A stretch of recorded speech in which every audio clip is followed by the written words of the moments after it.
Y vamos a estudiar la palabra del Señor. Entonces, en el capítulo 13, vimos el capítulo 12 el anterior domingo, no este que pasó, y hoy vamos a estudiar el capítulo 13. Yo quisiera que ustedes abran la palabra de Dios, el capítulo 13, y vamos a leer del versículo 13 al 16. Por favor, Hechos capítulo 13, versículos del 13 al 16. Ahí tendremos la lectura de la palabra de nuestro Dios. Yo le espero, sugiero, recuerdo, le animo a traer su Biblia. En esta serie de mensajes vamos a usar mucho la palabra del Señor para buscarla, y también es un buen ejercicio para recordar dónde están los pasajes de la Biblia.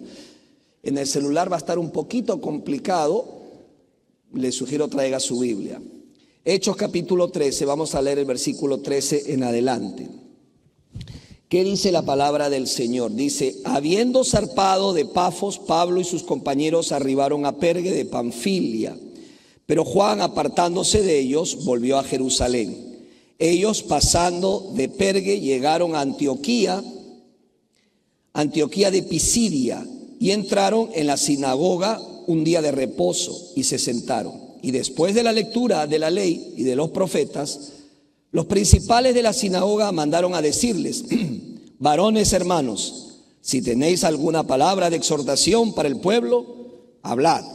Entonces Pablo, levantándose, hecha señal de silencio con la mano, dijo: varones israelitas y los que teméis a Dios, oíd. Oremos. Gracias, Señor, por tu palabra. Confiamos que ella no va a volver vacía en aquellos corazones que quieran recibirla y ponerla en práctica. En el nombre de Jesús oramos así. ¿Cuántos dicen amén? Muy bien. ¿Sabías que puedes ser una buena persona y aún así estar perdido? Fuerte, ¿verdad? Cuando a mí me lo dijeron hace mucho tiempo, también me pareció fuerte, ¿no? Ser una buena persona. Yo me consideraba una buena persona y por ende pensaba que eso me iba a ayudar a llegar al cielo, a ganarme el cielo, una buena persona. Pero no sabía que aún siendo una buena persona, estaba perdido. Puedes tener una buena moral, puedes ser religioso, muchas personas tienen una religión, puedes conocer la Biblia, algunos pasajes los sabes. Puedes asistir a una iglesia, tratas de asistir, no faltar, y aún así no haber entendido lo más importante, que es el evangelio. En Hechos capítulo 3 encontramos a hombres que conocían la ley, que esperaban al Mesías, que se sentaban cada sábado en la sinagoga, abrían la Torá, abrían el Antiguo Testamento, leían los profetas, pero cuando la gracia fue anunciada, muchos la rechazaron. Mi oración es que usted hoy no rechace esa gracia, sino que abrace esa gracia como la gracia lo abrace a usted. ¿Cuál es el mayor obstáculo para recibir la gracia? Diga gracia. ¿Cuál es el mayor obstáculo? No es un pecado específico. El mayor obstáculo es el orgullo religioso. El decir: yo no la necesito, yo puedo, yo sé cómo. Y querrámoslo o no, hermanos, el orgullo nos puede apartar de Dios. Pablo se levanta en la sinagoga de Antioquía y dice la Biblia que no predica moralismo, no predica superación personal, no predica de una tradición. Su mensaje es Cristo. Amén. Ese es el mensaje del que él predica. Predica que la ley no puede justificar, vamos a verlo. Predica que la obediencia externa no salva, los ritos no nos salvan. Y ahí está la tensión del evangelio. La ley exige, la gracia ofrece, la fe recibe. Así que hoy veremos que la gracia no solo salva, la gracia alcanza. Y mi oración es que te alcance a ti, porque la gracia alcanza al religioso, al moralista, al pecador y al que pensaba que no la necesitaba. ¿Por qué? Porque no somos salvos por lo que hacemos, no, sino por lo que Cristo ya hizo en la cruz del Calvario. Amén. Así que esta porción es muy interesante. Podemos ver que el Espíritu Santo llama a Pablo al ministerio. En el versículo 1 estamos entonces del capítulo 13 viendo que en Antioquía, en esta iglesia, había profetas y maestros. Da la lista aquí. Primero, ¿quién estaba? Bernabé, Simón, el que se llama Niger, Lucio de Cirene, Manaén, el que se había criado junto con Herodes, el tetrarca, y al último que dice, y estaba Saulo. ¿Quién es Saulo? Pablo. Y en el verso 12, ministrándose estos al Señor, ¿y qué más? Ayunando. ¿Dijo quién? ¿Dijo quién? ¿Están aquí conmigo, hermanos? ¿Sabe por qué no me sigue? Porque no está viendo la Biblia. Vea su Biblia, baje conmigo su mirada. Mire el versículo 2. Es que, pastor, no tengo la reina. Ahí está el detalle, como dijo Cantinflas. Ven el próximo domingo con su Biblia. Dice, ministrándose estos al Señor y ayunando, dijo el Espíritu Santo. ¿Qué dijo el Espíritu Santo? Apartadme. ¿A quiénes? A Bernabé y a Saulo para la obra que se los ha llamado. ¿Cuál obra? La obra misionera. Estas dos personas que fueron apartadas, diríamos, era lo mejor que tenía la iglesia de Antioquía. Lo mejor en términos de capacitación, de preparación, no en términos de que ellos son mejores que los demás, habían peores, no. Todos somos iguales en el reino de Dios. Pero estas personas, el Espíritu Santo dijo, a ellas envíelas, que vayan a extender el reino y a predicar el evangelio. Lo mejor para la misión de Dios. ¿Cuántos dicen amén? Y eso pasó. Después de su conversión, Pablo pasó alrededor de 10 años en preparación. Escuche lo que le estoy diciendo. ¿Pasó cuántos años? 10 años preparándose. Muchas veces llegan los nuevos y ya queremos que sirvan, ¿verdad? Y llega una persona nueva y ya como que lo queremos coger para el ministerio. Sirve conmigo, sirven. Y cometemos un error. Primero hay que prepararnos, ¿sí o no? Primero hay que pasar tiempo en preparación, en formación, en discipulado. Porque si no, después la persona va a quebrarse, va a afligirse. Durante su servicio en Antioquía, dice la Biblia que el Espíritu Santo habló. ¿Cómo habló? No se sabe. No, la Biblia no especifica de qué forma el Espíritu Santo dejó conocer su voluntad. Probablemente por medio de una palabra profética, no se sabe. Lo cierto es que el Espíritu Santo habló. Y el Espíritu Santo confirmó que Pablo y Bernabé estaban listos para el ministerio. Listos para el ministerio. Y ellos obedecen. La Biblia dice que les impusieron las manos, confirmados por la iglesia, y salieron al campo misionero. Su primer viaje de los 3. Su primer viaje misionero de Pablo. ¿Cuánto demoró? 2 años. Viajaron desde Chipre hacia varias ciudades de Asia Menor, lo cual ahora es Turquía. Regresaron a Antioquía luego de Siria. Bernabé acompañó a Pablo. Más tarde se unió Juan Marcos, autor del Evangelio de Marcos. Y recorrieron muchos lugares, más de 1200 millas, y tuvieron su primer convertido. Pablo tuvo su primer convertido en este que sería su primer sermón. Su primer convertido, Sergio Paulo, gobernador. Ahí usted puede ver en el versículo 12, 13-12, Hechos 13-12. Entonces el procónsul, viendo lo que había sucedido, ¿qué dice? ¿Qué dice? Creyó, maravillado de la doctrina del Señor. Dios puso la semilla en ese corazón para que se maravillara, y dice la Biblia que él creyó en el Evangelio. Gloria a Dios. La primera cosecha espiritual. ¿Y qué hizo Pablo? Pablo básicamente, hermanos, predicó la fe por encima de las obras. Eso es lo que él hizo. Su método, ¿cuál fue? Primeramente a los judíos. Pablo, cada vez que iba a una ciudad, dice la Biblia que él iba a las sinagogas para hablarles a los judíos y presentarles a ellos la salvación.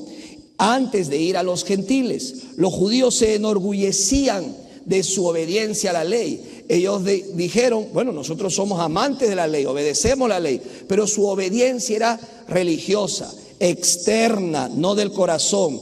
¿Por qué? La fe había sido desplazada por una obediencia externa. ¿Cuál era el problema? La confianza en la ley. Ese era el problema de ellos. Y se orgullecían de lo que sabían y al final rechazaron el mensaje de Pablo. La cultura religiosa había reemplazado a esa fe con el mero ritual. Muchas personas van a misa, van a su servicio, hacen ciertos rituales, ciertas prácticas y ya están bien con Dios. Luego salen de la misa, salen de la iglesia y vuelven a lo mismo, y la próxima semana se golpean 3 veces el pecho, ¿verdad? Era 3 veces, ¿no? 3 veces el pecho, rezan esto, rezan lo otro, y ya piensan que resolvieron el problema. El problema es más profundo que 4 rezos y 4 golpes en el pecho. El problema está en el corazón del hombre. Y Pablo va a abordar este tema, por eso es que él enfatiza la fe. Siempre la fe ha estado presente desde el Antiguo hasta el Nuevo Testamento. Vaya conmigo a Génesis capítulo 15, versículo 6. ¿Qué dice Génesis capítulo 15, versículo 6? Dice la palabra del Señor, hablando de Abraham. Dice, y creyó a Jehová. ¿Qué hizo Abraham? Creyó a Jehová y le fue contado por justicia. Hermanos, Abraham creyó, fue salvo por la fe. Él es el padre de todos los que creemos por fe en Jesucristo y hemos abrazado el evangelio y la gracia del Señor. Es por fe. Romanos capítulo 3, vaya conmigo lo que dice aquí. Romanos capítulo 3, versículo 10. Libro que escribió Pablo.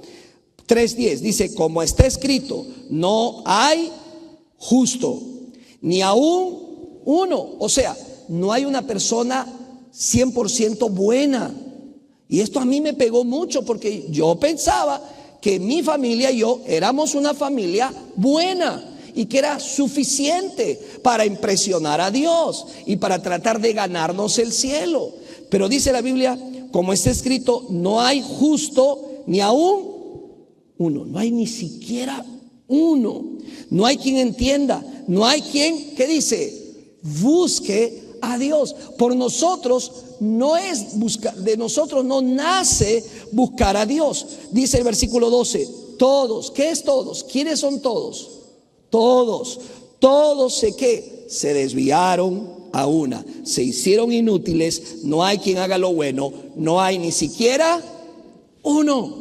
Y esto echa por tierra esa teoría que mis obras me van a ayudar para entrar al cielo y ganar la salvación.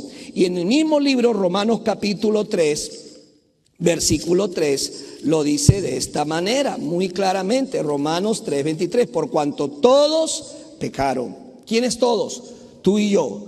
Todos pecamos y estamos separados, destituidos de la gloria de Dios. Hay un abismo entre nosotros y Dios y es el pecado. Y por más que intentemos, no podemos acercarnos a un Dios santo. Él rechaza el pecado y por tal rechaza también nuestras vidas tal y como estamos. La aceptación ante Dios nunca fue por obras, nunca. Siempre fue por fe. Diga, siempre fue por fe. Siempre fue por fe. El mensaje central de Pablo fue el evangelio. Él empieza, si usted revisa con calma el capítulo 13, Pablo empieza diciendo que Jesús es descendiente de David. Mira Hechos 13:23. De la descendencia de este y conforme a las promesas, Dios levantó a Jesús por Salvador a Israel. ¿Qué está diciendo Pablo? Que Jesús es el Mesías prometido, del linaje de David, el Rey de reyes y Señor de señores. Además, Pablo le habla sobre el perdón y justificación solo en Cristo. Mira el versículo 38. Dice el versículo 38 de Hechos capítulo 13, 38. Sabed pues esto, varones hermanos, que por medio de él se os anuncia que perdón de pecados. Hermanos y amigos, en Cristo podemos tener todos nuestros pecados, ¿qué cosa? Perdonados. Y podemos ser justificados en Cristo, dice el verso 39. Y de que todo aquello de que por la ley de Moisés no pudiste ser justificados, en él es justificado todo aquel que cree. Cuando tú crees en Jesucristo y en lo que él hizo por ti, la Biblia dice que Cristo murió por nosotros. Él tomó nuestras injusticias, nuestros pecados, todo lo que hemos. ¿Qué es el pecado? Todo lo que pensamos, decimos, hablamos que no le agrada a Dios. Todo eso, lo que tú has hecho, yo he hecho durante mi vida, todos esos pecados, dice que Él los puso en su vida. Él cargó nuestros pecados y por sus llagas nosotros fuimos curados, dice la Biblia. O sea, Él se hizo pecado por ti para darnos su justicia. Hemos recibido su justicia y Él ha recibido nuestras injusticias. Eso le explica Pablo a los judíos. Además, dice el versículo 43. ¿Qué dice el versículo 43? Dice de esta manera. Hechos capítulo 13, versículo 43. Dice al final: perseveren en la gracia de Dios. Por favor, Pablo le dice a los judíos: perseveren en esa gracia que les salva y que los sostiene. Para resumir, ¿cuál es el mensaje de Pablo? Cristo ha resucitado. Las promesas mesiánicas en los salmos se cumplen en Jesucristo, y la libertad que nos da, no por la ley de Moisés, sino por Cristo. Esta es la aplicación que quiero que usted recuerde. La gracia que alcanzó a los judíos y a los gentiles también te alcanza a ti. ¿Alguien lo cree? Esa gracia te alcanza a ti.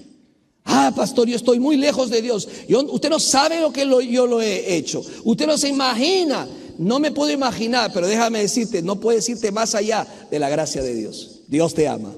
Dios tiene misericordia de ti. Él te ha buscado, Él te busca. No estás aquí por ti. Él te trajo, Él nos ha traído por su gracia y por su misericordia. Ahora, ¿qué es la gracia? ¿Qué es la gracia de Dios? ¿Alguien puede decirme qué es la gracia de Dios?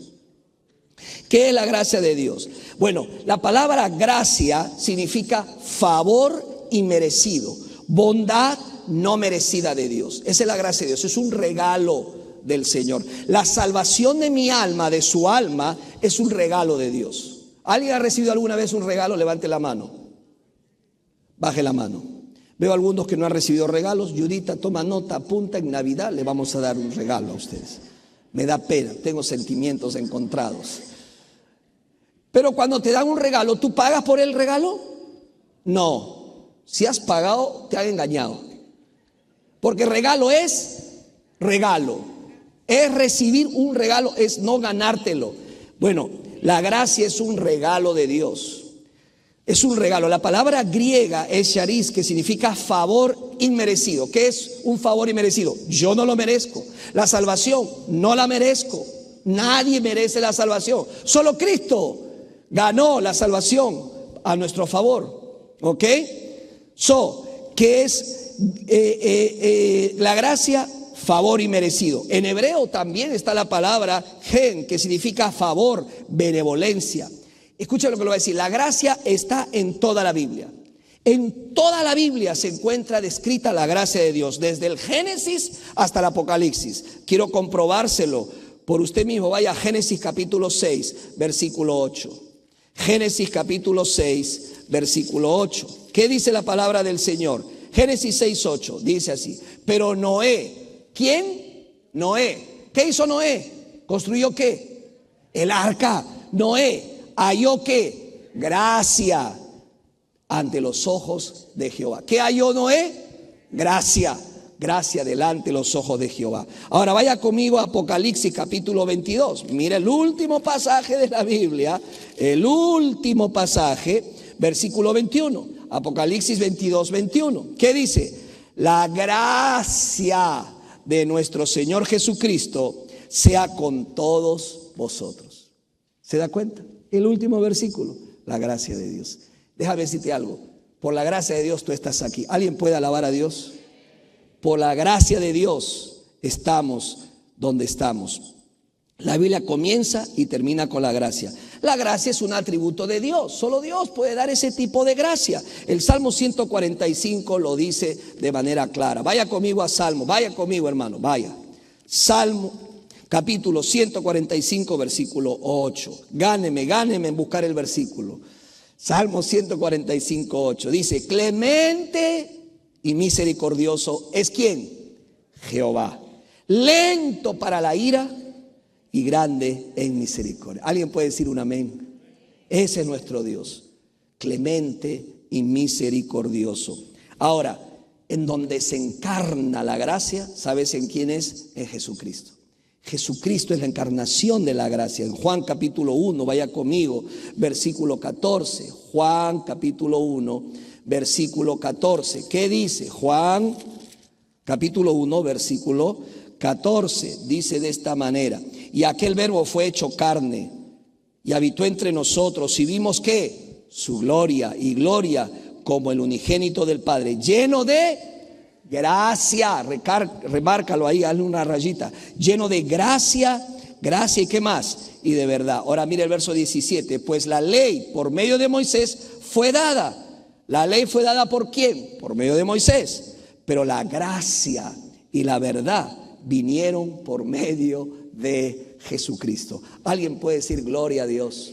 Gracias, Jesús. Él encarna la gracia del Señor. La gracia, hermanos, es la base de nuestra salvación. Es por gracia, dice la Biblia, no es por mérito propio. Te puedes imaginar si fuera por mérito propio y por las obras en el cielo. Imagínate, algunos estarían así, como no sé si usted ha visto un pavo real, ¿verdad? Yo hice esto y yo hice lo otro, ¿verdad?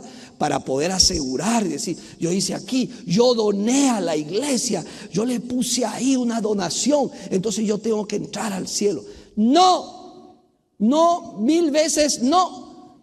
Es por gracia, porque si fuera por nosotros, ni el dedo gordo del pie izquierdo entraría al cielo. Nada, solo Cristo merece. Él es el Señor, Él es perfecto, nosotros no. Dice la Biblia en Efesios capítulo 2, vaya conmigo, Efesios. Vamos, hermano, mueve esas páginas, vamos. Así no te vas a quedar dormidito. Efesios, ¿qué dice Efesios? Vamos a nuestras Biblias. Efesios capítulo 2, versículo, ¿cuál versículo? 8 y 9, dice así. Efesios capítulo 2, versículo 8 y 9. ¿Quién lo lee? A ver. Muy bien, dice, porque por gracia sois salvos. Somos salvados por gracia. ¿Por medio de qué? De la fe. Dios extiende su gracia y yo la recibo por la fe. Y esto no de vosotros, pues esa fe es un don de Dios. Dios pone la fe en nosotros. Dice el verso 9, no por obras. ¿Lo dice a mí? No por obras, para que nadie se gloríe. No por obras, por la gracia del Señor. Y Tito capítulo 3 versículo 5, vamos a Tito, después de segunda de Timoteo, ahí lo va a encontrar, después de segunda de Timoteo, no se me vaya a perder, no se me vaya al Antiguo Testamento. Vamos a Tito capítulo 3, este pasaje es maravilloso. Tito 3:5. ¿Qué dice Tito 3:5? Dice, porque nosotros también éramos en otro tiempo como insensatos. ¿Qué más? Rebeldes. Así nos describe la Biblia, rebeldes. ¿Qué más dice? Extraviados, como un niño que se extravía de sus padres. Estábamos perdidos, esclavos de concupiscencias y deleites diversos. Ahí lo dice claramente Tito 3:5. Viviendo en malicia y envidia, aborrecibles y aborreciéndonos unos a otros. La Biblia describe, hermanos, que estábamos en esa condición, perdidos y extraviados de Dios. Y luego el 3:3, ¿qué dice? Ahí ya lo leí. Ahora vamos el 5. El 5. Nos salvó. El Padre nos salvó, no por obras de justicia que nosotros hubiéramos hecho. Hermano, más claro, en mi país decimos, no canta un gallo. Dice, nos salvó, no por obras de justicia que nosotros hubiéramos hecho. O sea, Dios no buscó las obras que tú has hecho y yo he hecho. A ver, esta cuenta, esta no, esta sí, esta no buscó ahí nada, sino por su misericordia, por el lavamiento, la regeneración y por la renovación del Espíritu Santo. Qué tremenda palabra. Hermanos, la Biblia es clara. Dice que la gracia es la base de nuestra salvación. No somos salvos por obras. La religión no salva. No somos santificados por obras de la ley. Gálatas 3:3 dice, habiendo comenzado por el Espíritu, terminan en la carne. Dice Pablo, manténganse en el Espíritu, manténganse en la gracia y en la fe. Es por la obra del Espíritu Santo, dice Romanos 8 del 3 al 4. Así que, hermanos, tanto la salvación como el crecimiento espiritual provienen de la gracia de Dios.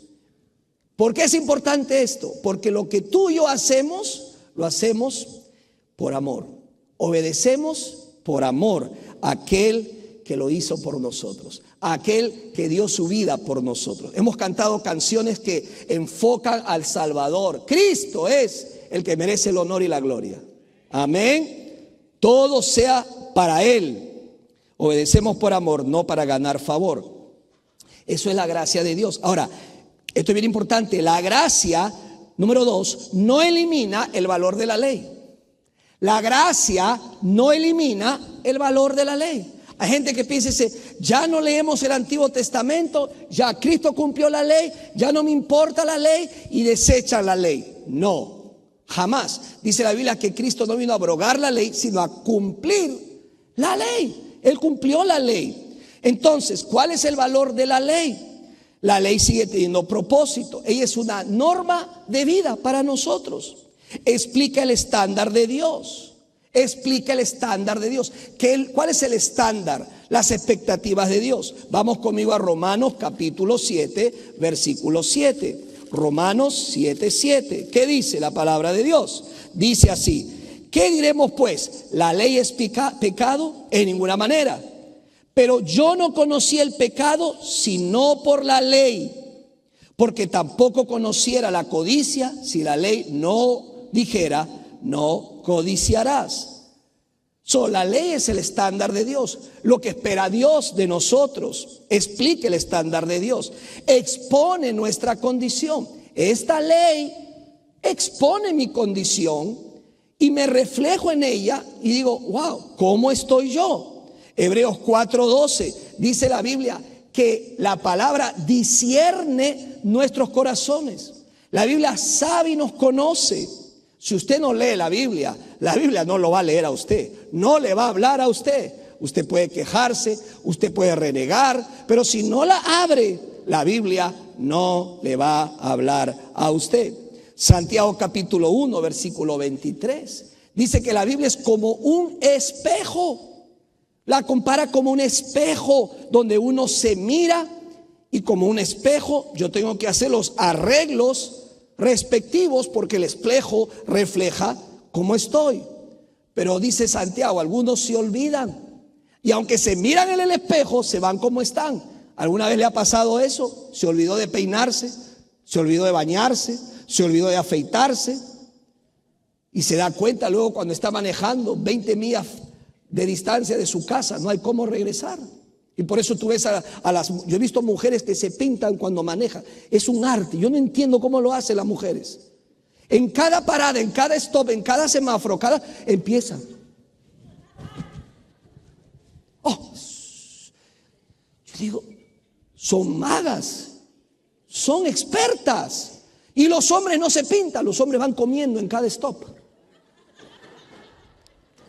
También los he visto. Pero la Biblia, por eso es que hay gente que no quiere leer la Biblia. ¿Sabes por qué? No quieren ser confrontados con la palabra de Dios. No quieren verse a sí mismos. Por eso rechazan venir a la iglesia, leer la Biblia. Pero la ley nos conduce a Cristo. Esta es la parte muy importante. Vaya conmigo a Gálatas. Vamos conmigo a Gálatas. Esto le va a ser más claro. Gálatas capítulo 3, versículo 24. Gálatas 3, 24. ¿Qué dice? Mire, aquí está. De manera que la ley ha sido nuestro ayo para llevarnos a Cristo. La ley nos lleva a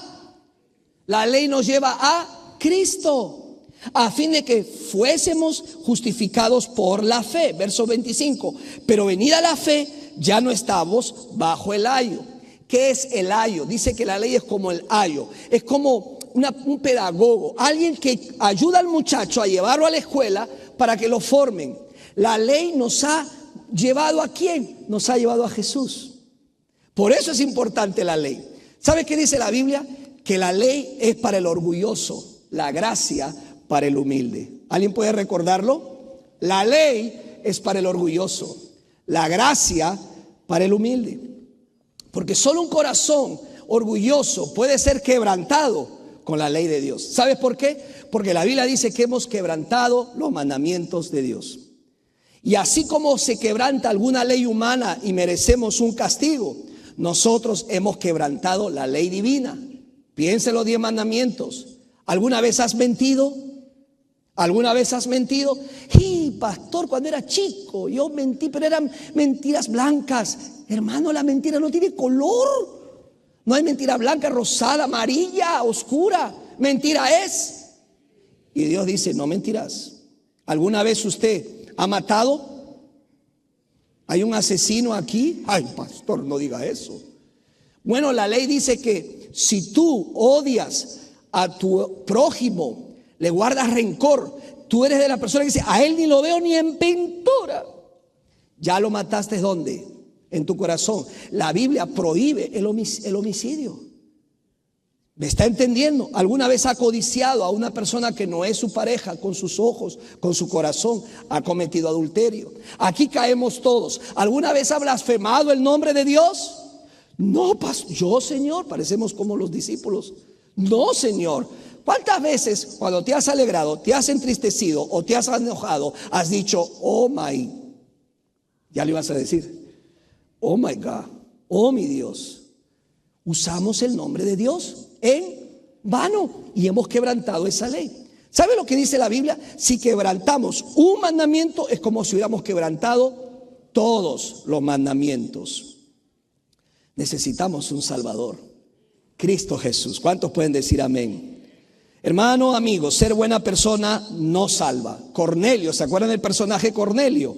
Era una buena persona, era más generoso que muchos de nosotros, piadoso de Dios, buscaba de Dios, pero le faltaba lo más importante, no tenía a Jesucristo en su vida, necesitaba recibirlo. Además, la gracia siempre genera una respuesta. Ya sabemos qué es la gracia, ya sabemos también que la gracia no elimina el valor de la ley y también vamos a conocer que la gracia siempre genera una respuesta. Es interesante, vuelva conmigo a la historia que estamos leyendo en Hechos capítulo 13 y mire cómo concluye esta historia en el versículo 24, el versículo 42. Mira, dice aquí, cuando salieron ellos de la sinagoga, Pablo y Bernabé, siga conmigo, mire su Biblia, Hechos 13:42. Cuando salieron ellos de la sinagoga de los judíos, los gentiles, ¿quiénes? Los gentiles, no los judíos, a quienes Pablo fue, no. Los gentiles les rogaron que el siguiente día de reposo, o sea, la siguiente semana, les hablase de estas cosas. ¿Qué dijeron los gentiles? Pablo, Bernabé, vuelvan y háblenos a nosotros también estas cosas. Queremos escucharlas. Mira el verso 43.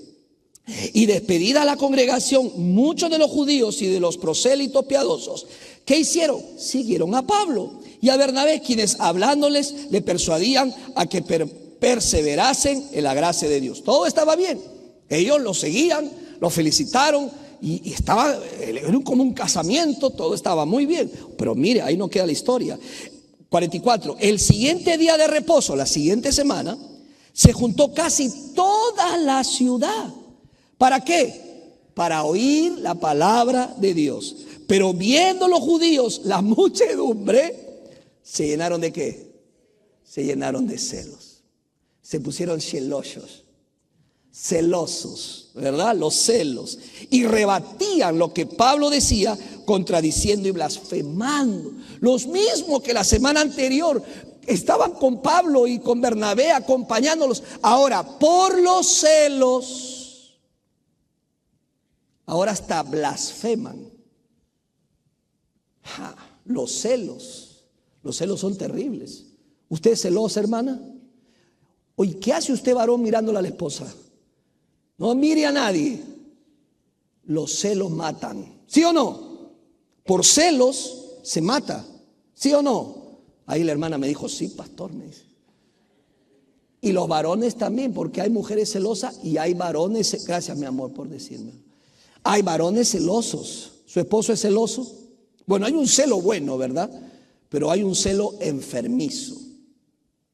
Estos hombres se llenaron de celos, porque mira, rebatían lo que Pablo decía. Ahora lo rebaten, ahora le ponen en cuestión, en duda, contradiciendo y blasfemando. Entonces Pablo y Bernabé, verso 46, entonces Pablo y Bernabé, hablando con denuedo, dijeron: a vosotros a la verdad era necesario que se os hablase primero la palabra de Dios, mas puesto que la desecháis y no os juzgáis dignos de la vida eterna, he aquí, ¿qué dice? Nos volvemos a los gentiles. Porque así nos ha mandado el Señor diciendo: te he puesto para luz de los gentiles, a fin de que seas para salvación hasta lo último de la tierra. Los gentiles, escuche, oyendo esto, ¿qué hicieron? Se regocijaron y glorificaron la palabra del Señor y creyeron todos los que estaban ordenados. ¿Para qué? Para vida eterna. Subraya esa palabra: ordenados para vida eterna. Y la palabra del Señor se difundía por toda aquella provincia. Pero los judíos instigaron a mujeres piadosas y distinguidas. Estas son las mejores para pasar chismes. Dice: pero los judíos instigaron a mujeres piadosas y distinguidas y a los principales de la ciudad, y levantaron persecución contra Pablo y Bernabé. ¿Y qué hicieron? Los expulsaron de sus límites. Y mira el verso 51, leamos todo, 2, 3. Ellos entonces, sacudiendo contra ellos el polvo de sus pies, llegaron a Iconio, y los discípulos estaban llenos de gozo y del Espíritu Santo. ¿Cuántos alaban a Dios por esta palabra? Algunos abrazaron la gracia con gozo, otros la rechazaron por orgullo religioso. Y esto va a pasar contigo y conmigo cuando presentemos el Evangelio. Algunos lo aceptarán, gloria a Dios. Otros, ¿qué harán otros? Lo rechazan por el orgullo, porque no quieren aceptar que no pueden salvarse a sí mismos, que sus obras no son justas y lograrán convencer a Dios. Cuando estén delante de Dios y Él te diga: ¿por qué te tengo que dejar entrar al cielo? ¿Cuál será tu respuesta? ¿Cuál será tu respuesta? Si dices: yo he hecho esto, tenlo por seguro, no entrarás. Dios no miente. La palabra de Dios dice que no entraremos en el cielo por las obras. Dice: los discípulos estaban gozosos. Así que, hermanos, rechazar la gracia tiene consecuencias. Amigo, escúchame, si estás aquí, no rechaces la gracia de Dios. No lo hagas, porque hay consecuencias incluso eternas de separación de Dios para siempre. No quiero eso para ti. ¿Me estás escuchando? Tampoco para ti. Dice la Biblia que Bernabé y Saulo sacudieron el polvo de sus pies. ¿Sabe qué significa eso, verdad? Jesús, no tenemos chance, pero usted lo puede buscar en Mateo capítulo 10, en Lucas capítulo 10, en Hechos capítulo 18. Mandó a sus discípulos: si alguien rechazaba el mensaje, ellos las sandalias las sacaran y las sacudieran y se fueran. Eso es un símbolo muy grave. Ese símbolo, ¿sabes qué representa? Muy sencillo: hemos hecho lo que teníamos que hacer, ahora la responsabilidad recae sobre ustedes. Hemos cumplido, ahora ustedes van a tener que dar cuenta a Dios, porque rechazaron el Evangelio. Pero no solamente la gracia tiene consecuencias, la gracia produce gozo. El versículo 52 dice que los discípulos estaban llenos de gozo. ¿Y de qué más? Del Espíritu Santo de Dios. Ahora, si usted va a Efesios capítulo, hay un pasaje de la Biblia que nos dice sobre la llenura del Espíritu Santo de Dios. Cuando estamos llenos del Señor en Efesios 5, afecta nuestro hablar. Dice que cuando estamos llenos del Espíritu Santo, escucha, la evidencia de la llenura del Espíritu Santo no es saltar, no es brincar, no es caerte de espaldas. La llenura del Espíritu Santo de Dios empieza por la manera como tú hablas. Yo puedo saltar y brincar aquí. Hay hermanas que saltan y brincan, amén, pero llegan a su casa y de su boca salen serpientes. Eso es ser lleno del Espíritu Santo. Ahora, no estoy diciendo que es malo alegrarse en la casa de Dios y saltar y todo, pero si llegas a casa y gritas y no te controlas. ¿Cuál es la llenura del Espíritu Santo? Dice que cuando estamos llenos del Espíritu Santo, nuestro hablar es impactado. Hablamos cánticos y hablamos cosas que bendicen y alegran. Y una de las cosas que sale de la boca de una mujer llena del Espíritu Santo, escucha, una cosa que sale de la boca de un hombre lleno del Espíritu Santo es el deseo de compartir el Evangelio. Es el deseo de compartir el Evangelio. Yo te pregunto, ¿qué es el Evangelio para ti? Explícame el Evangelio. ¿Qué es el Evangelio? ¿Podrías explicarlo? La semana pasada entré a algunas clases de los grupos de conexión, algunas. Y se hizo la pregunta, cuéntame el Evangelio, compárteme el Evangelio. Déjame decirte algo, el Evangelio no es tu testimonio. No es tu testimonio. Muchas veces decimos, voy a compartir el Evangelio y hablamos de nosotros mismos. Gloria a Dios que Dios ha cambiado tu vida, pero tu vida, tu testimonio no es el Evangelio. Eso refleja el Evangelio, el cambio que el Evangelio ha traído a tu vida. Es algo bueno, es pre-evangelización, pero no es la evangelización. Evangelizar no es decir lo que Dios ha hecho en tu vida. No es decir, Dios ama a todos, Dios quiere a todos, a todas las personas y tiene un plan maravilloso para ti. No, ese no es el Evangelio. ¿Qué es el Evangelio? Hermanos, el Evangelio es acerca de Jesús. El Evangelio es su persona. El Evangelio es quién es Él, qué es lo que Él hizo por nosotros en la cruz del Calvario. Amén. Amén. Ese es el Evangelio. El Evangelio se trata de Jesús y solo Jesús, que nació según las Escrituras, vivió una vida sin pecado, murió una muerte expiatoria en la cruz y para nuestra justicia Dios lo resucitó de entre los muertos. Cristo vive. Y dice la palabra del Señor que Él ascendió al cielo, fue llevado en gloria al cielo para su coronación como nuestro Rey y sumo sacerdote que intercede por nosotros todos los días, que ministra por nosotros cada día y que vendrá nuevamente al final de la historia para traer la plenitud de su reino que ya ha comenzado, pero no se manifestará por completo ni se consumirá hasta su regreso. ¿Cuántos dicen amén? Ese es el Evangelio. Y eso es lo que tenemos que compartir. A Cristo. Comparte a Cristo con tus labios. Predica a Cristo Jesús. Amén. Ese es nuestro Evangelio que debemos de compartir. Cuando hables con una persona, háblale del Evangelio. ¿Cómo empiezo, pastor? Siempre tenemos esa pregunta. ¿Cómo evangelizo a alguien? ¿Cómo empiezo? ¿Qué es lo que hablo? Yo te voy a dar una clave muy sencilla. Romanos 5:8. Apunta ese versículo y con ese versículo tú puedes presentar el Evangelio. Ahí está el Evangelio. El Evangelio está en toda la Biblia. Pero si quieres un ejemplo, Romanos 5:8. Vamos a nuestras Biblias. Vamos a nuestras Biblias, por favor. Romanos 5:8. ¿Qué dice Romanos 5:8? Lo tienen, quiero que lo tengan para que lo vean. Y quiero que haga un círculo en 3 palabras. Solo en 3 palabras. Dice, más Dios. Haga un círculo en Dios. Dios. Haga el círculo en su Biblia. Dios. Yo no sé cómo va a ser con su celular, pero bueno. Pero haga un círculo en Dios. Dice, más Dios muestra ¿qué? Su amor para con nosotros, en que siendo aún pecadores, haga un círculo en pecadores. Haga un círculo, pecadores. Luego, ¿qué dice después de la coma? Cristo, haga un círculo en Cristo. Cristo, ¿qué hizo? Murió por nosotros. Aquí está el Evangelio. ¿Alguien puede decir gloria a Dios? Pastor, explíquemelo. Si tú estás hablando de una persona, léale este pasaje. Primero, Dios. ¿Qué dice de Dios? Dios nos ama. Dios te ama. Con amor eterno nos ha amado. Dios ha hecho un diseño perfecto. Él creó las cosas. Nos ama. Nos ama, nos creó, nos formó. Luego, Dios. Siguiente, pecado, pecadores. Pero hay algo que nos separa de Dios, que es el pecado. Estamos separados de su gloria y no podemos acercarnos a Dios por más bueno que podamos ser. Hemos quebrantado la ley de Dios.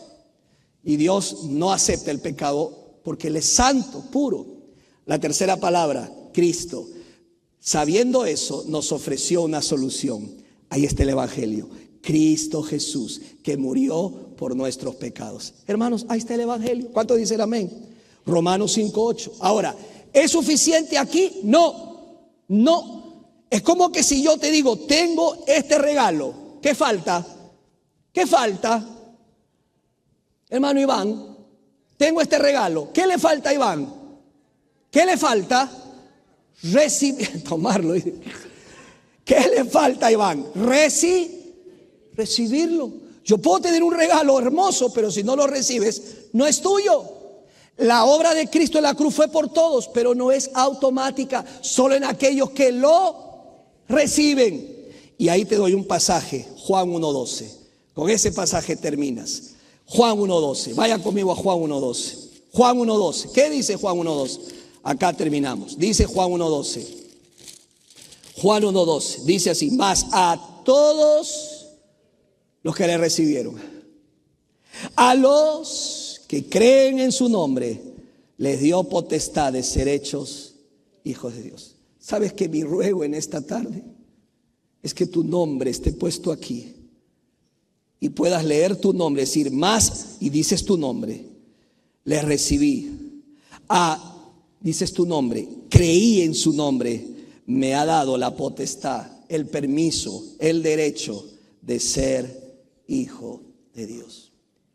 Y es aquí, hermanos, donde podemos ver el inicio de una vida transformada.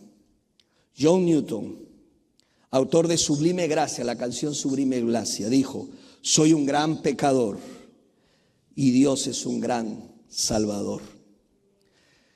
Para el creyente tenemos una gran tarea. ¿Sabes cómo Jesús hizo multiplicar su iglesia cuando empezó aquí en la tierra? Vio donde su padre estaba trabajando y él se unió a donde su padre estaba trabajando. Dice: a los suyos vino y a los suyos no le recibieron. Pero hubo unos pocos que sí lo hicieron. Y ahí empezó Jesús su obra en esos corazones. Algunos te aceptarán, otros te rechazarán. Pero el gozo no lo vas a perder, porque el gozo es haber sido fiel compartiendo el Evangelio. Pero necesitas oír, activar tus oídos espirituales donde Dios está trabajando, para que te unas a lo que Dios está haciendo.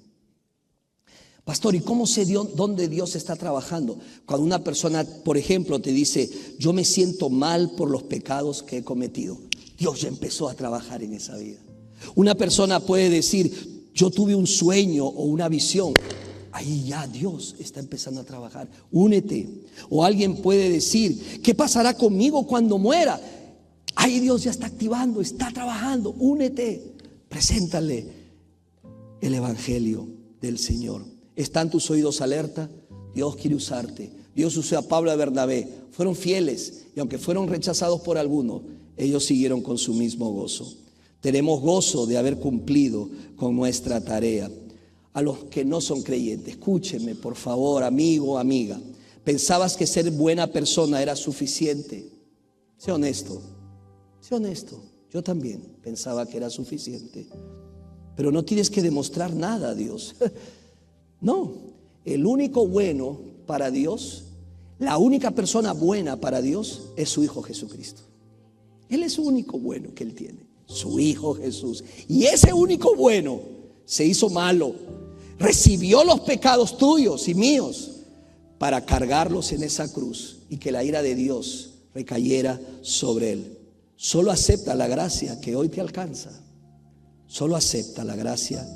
La gracia no solo nos salva, escúchame, la gracia nos alcanza, nos transforma y nos envía.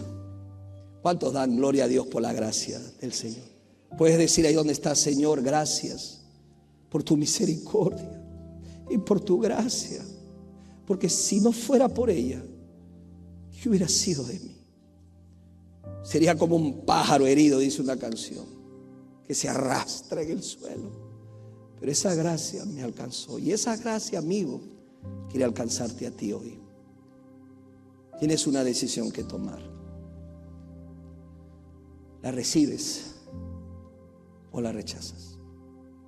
No hay algo intermedio. Te lo suplico en el nombre de Jesús. No sigas rechazando su gracia. Si Dios te ha hablado, si la palabra de Dios te ha hablado a tu corazón, no la rechaces. No cometas ese error. No desprecies la salvación que le costó tanto a Jesús, porque lo hizo por ti. ¿Qué vas a hacer? ¿Saldrás igual? ¿O serás humilde y le dirás: Jesús, te pido perdón por mis pecados, me arrepiento y creo en ti, Jesús? Vamos a orar ahí donde estamos.